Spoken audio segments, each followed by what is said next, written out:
Welcome back to Red Glasses Talks. The topic today is beating loneliness and isolation. We're spending several weeks on this. It's a series, so tune in.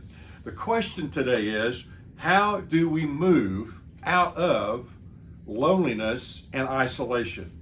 Last time, we looked at several things we got to do to move out. Number one, you must see that Jesus never meant for you or me to go it alone in this life as a follower of His. Never meant. There's nowhere in the Bible where it says, all right, come to know Christ, and then you're on your own. Never. Now, here's the problem. A lot of people come to know the Lord and end up going it alone, either because they choose to go alone or there aren't other Christians around them pulling them in, walking next to them, and this is where disciple making comes in. We'll talk about that later. The second one is, you must see that God has a plan for your life. He's got a plan. He's not a random God. He is not, just get your ticket punched so you can go to heaven and then He doesn't have any more for you. He has a plan. Before you were ever created, He had a plan. He knows the plan. Don't miss the plan.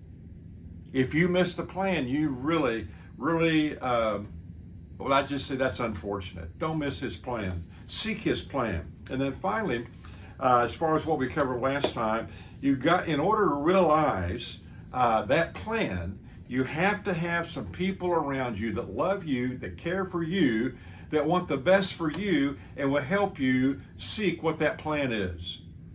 Don't go it alone. Now, today, we're going to look at a couple more things that we got to have going for us if we're going to be able to get out of isolation. The next one is, you must see the need for a band of brothers or sisters.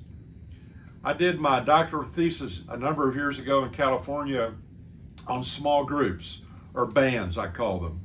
Bands of 3 and 4 and 5, whatever, to help men and women walk together, not alone, but walk together, and to become all Christ wants them to be. It's a lonesome thing to walk by yourself. And so Philippians chapter number 2, 25, chapter 2, verse 25 is one of my favorite verses on the Apostle Paul illustrating that he's got people around him, and there's more than just this verse of others that were around him. But in 2:25 of Philippians, he says, meanwhile, I thought I should send Epaphroditus back to you. He is a true brother, co-worker, and fellow soldier. He was your messenger to help me in my need. Isn't that interesting? So here was Paul in prison. He had needs, and the people of Philippi send Epaphroditus to Paul to help him in whatever his needs are. Do you do that for other people? Do you sense needs, see needs, observe needs, and move towards helping that person? Do people do that with you?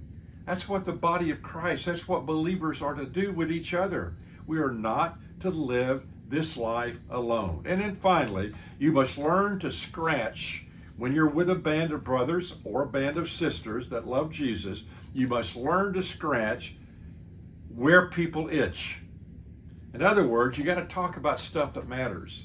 A lot of times we get together and we'll go through a Bible study and we'll give the correct answer and we'll kind of leave it at that.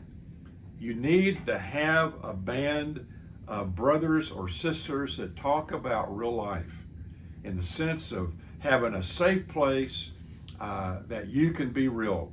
And so again, let me read this to you, and this is a powerful thought as we think about a band of brothers or sisters.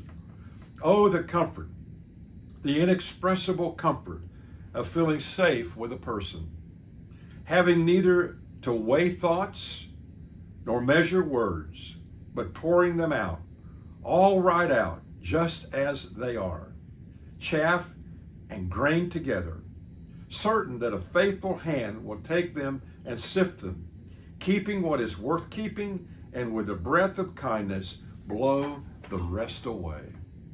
I pray that you will begin to put together, if you haven't already, a band of brothers, a band of sisters. You'll never regret it.